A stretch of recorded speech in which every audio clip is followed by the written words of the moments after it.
Assalamualaikum warahmatullahi wabarakatuh. Salam sejahtera untuk kita semua. Kami dari kelompok 7. Pada video kali ini kami akan membahas mengenai artikel yang kami tulis dengan judul Efektivitas Pemberian Dana Bantuan KIP terhadap pengurangan angka putus sekolah di DKI Jakarta.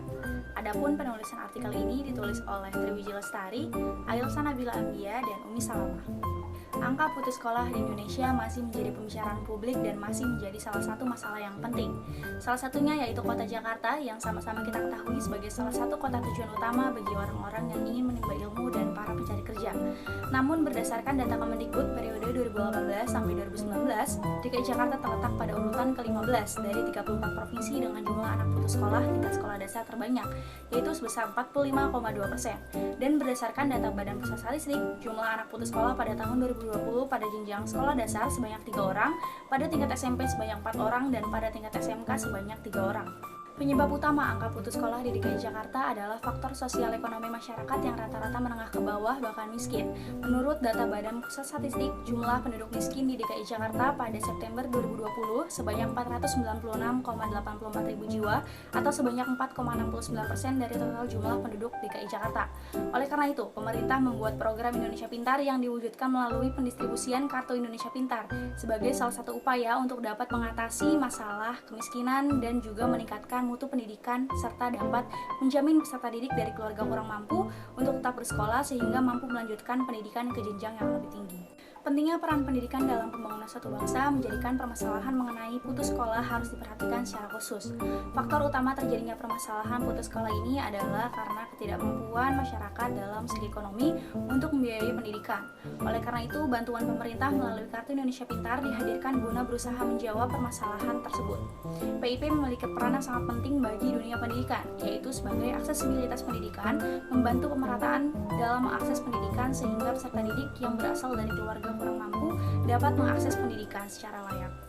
Mengingat pentingnya peran pendidikan dalam pembangunan suatu bangsa, menjadikan pemerataan pendidikan tercantum dalam Rencana Pembangunan Jangka Menengah Nasional tahun 2020-2024 untuk meningkatkan sumber daya manusia yang berkualitas dan berdaya saing. Pertama, kita akan membahas mengenai Kartu Indonesia Pintar. Jadi, Kartu Indonesia Pintar yang selanjutnya disebut dengan KIP adalah kartu yang diberikan kepada anak dari keluarga pemegang kartu perlindungan sosial atau KPS, atau bisa juga kartu keluarga sejahtera atau KKS sebagai penanda atau sebagai identitas untuk mendapatkan manfaat PIP.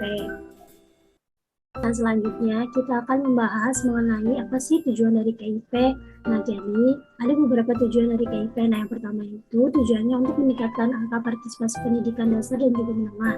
Yang kedua yaitu untuk meningkatkan angka keberlanjutan pendidikan. Yang ketiga untuk mengetahui menurunnya kesenjangan partisipasi pendidikan antar kelompok masyarakat. Dan yang terakhir yaitu meningkatkan kesiapan siswa pendidikan menengah untuk memasuki pasar kerja atau melanjutkan jenjang pendidikan yang tinggi. Setelah kita mengetahui tujuan dari KIP, kita juga harus mengetahui sasaran KIP itu diberikan kepada siapa. Jadi KIP itu diberikan kepada yang pertama penerima BSM tahun 2014 sebagai pemegang KPS. Yang kedua yaitu diberikan kepada siswa atau anak dari keluarga pemegang KPS, KKS atau KIP yang belum menerima BSM pada tahun 2014. Yang ketiga diberikan kepada siswa atau anak dari keluarga peserta program Keluarga Harapan atau PKH yang juga non KPS. Yang keempat, diberikan kepada siswa atau anak yang berstatus yatim piatu, yatim atau piatu dari panti sosial maupun panti asuhan. Yang kelima, yaitu diberikan kepada siswa atau anak yang terkena dampak bencana alam. Yang keenam, diberikan kepada siswa atau anak dari keluarga miskin atau rentan miskin yang terancam putus sekolah, atau siswa atau anak dengan pertimbangan khusus lainnya. Dan yang terakhir, yaitu diberikan kepada anak usia 6 sampai dengan 21 tahun yang tidak bersekolah atau dropout yang diharapkan kembali untuk bersekolah. Nah, selanjutnya kita akan membahas mengenai pemanfaatan KIP. Jadi, KIP itu diberikan untuk digunakan pembelian buku dan juga alat tulis sekolah. Yang kedua untuk pembelian pakaian dan juga perlengkapan sekolah seperti sepatu, tas, dan lain-lain. Yang ketiga digunakan untuk transportasi siswa ke sekolah. Yang keempat untuk uang saku siswa ke sekolah. Dan terakhir yaitu biaya kursus atau les tambahan. Selanjutnya, kita akan membahas mengenai pemerataan pendidikan. Jadi, pelaksanaan pendidikan yang merata berarti melaksanakan program pendidikan yang dapat menyediakan kesempatan yang seluas-luasnya bagi seluruh warga negara Indonesia untuk dapat memperoleh pendidikan. Nah, menurut Undang-Undang Sistem Pendidikan Nasional tahun 2003 Pasal 5 Ayat 1 menyatakan bahwa setiap warga negara mempunyai hak yang sama untuk memperoleh pendidikan yang bermutu, dan pasal 11 ayat 1 menyatakan bahwa pemerintah dan pemerintah daerah wajib memberikan layanan dan juga kemudahan serta menjamin terselenggaranya pendidikan yang bermutu bagi setiap warga negara tanpa diskriminasi. Selanjutnya saya akan membacakan beberapa penelitian terdahulu yang kelompok kami temukan yang tentunya sesuai dengan judul yang kami angkat. Yang pertama, penelitian dengan judul Implementasi Kebijakan Kartu Indonesia Pintar atau KIP di Desa Rompe Gading, Kecamatan Cenrana, Kabupaten Maros oleh Sartika. Penelitian yang kedua yaitu dengan judul Implementasi Kebijakan Kartu Indonesia Pintar dalam Upaya Pemerataan Pendidikan Tahun Pelajaran 2015-2016 di SMPN 1 Semin oleh Rini Septiani Astuti. Penelitian yang ketiga yaitu dengan judul Efektivitas Program Kartu Indonesia Pintar bagi siswa SMK di Kecamatan Jeruk Legi, Kabupaten Cilacap, Studi Permendikbud nomor 12 tahun 2015 tentang Program Indonesia Pintar oleh Sarah Setiawati. Penelitian yang keempat yaitu dengan judul Implementasi Kebijakan Program Indonesia Pintar pada jenjang sekolah dasar di Kecamatan Sungai Pinang, Kota Samarinda oleh Lilis Novia Saraswati. Penelitian yang kelima yaitu dengan judul Program Indonesia Pintar dalam Peningkatan Akses Pendidikan di Sekolah Menengah Pertama oleh Wirastiani binti Yusuf, Bambang Ismanto, dan Wasito Hadi. Yang penelitian keenam yaitu dengan judul Analisis GAP dan Strategi Peningkatan Program Indonesia Pintar di Kabupaten Brebes oleh Wiwit Septiani Rahayu. Penelitian yang ketujuh yaitu dengan judul Implementasi Program Kartu Indonesia Pintar di Kota Tanjung Pinang oleh Sartika, Dian Purnamasari, dan Edison. Penelitian yang terakhir yaitu dengan judul Permasalahan dan Solusi Program Indonesia Pintar dalam mewujudkan pemerataan pendidikan di Kabupaten Bengkayang oleh Bella Gia Dimera dan Febria Deni Purnasari. Selanjutnya saya akan membahas hasil analisa yang kelompok kami lakukan terhadap Kartu Indonesia Pintar. Hasil analisanya yaitu Badan Pusat Statistik mencatat data jumlah anak putus sekolah sejak direalisasikannya program ini telah menunjukkan penurunan hingga 1 tahun terakhir.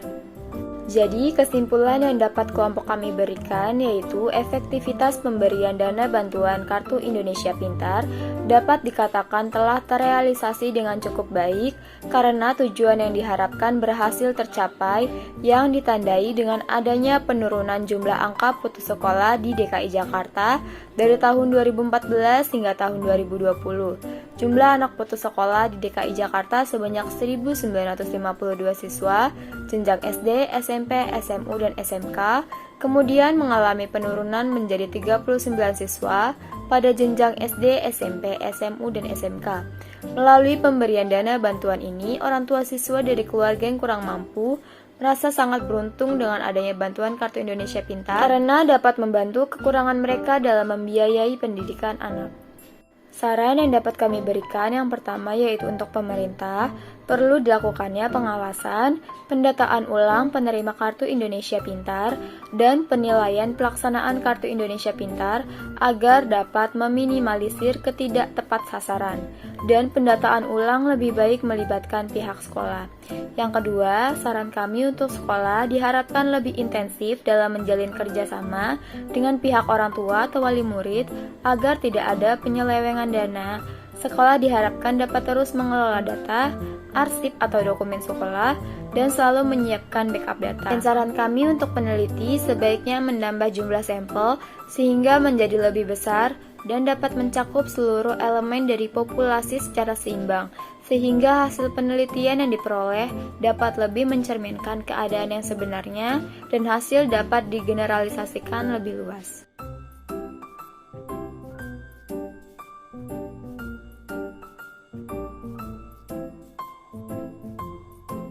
Sekian pemaparan presentasi dari kelompok kami mengenai efektivitas pemberian dana bantuan KIP terhadap pengurangan angka putus sekolah di DKI Jakarta.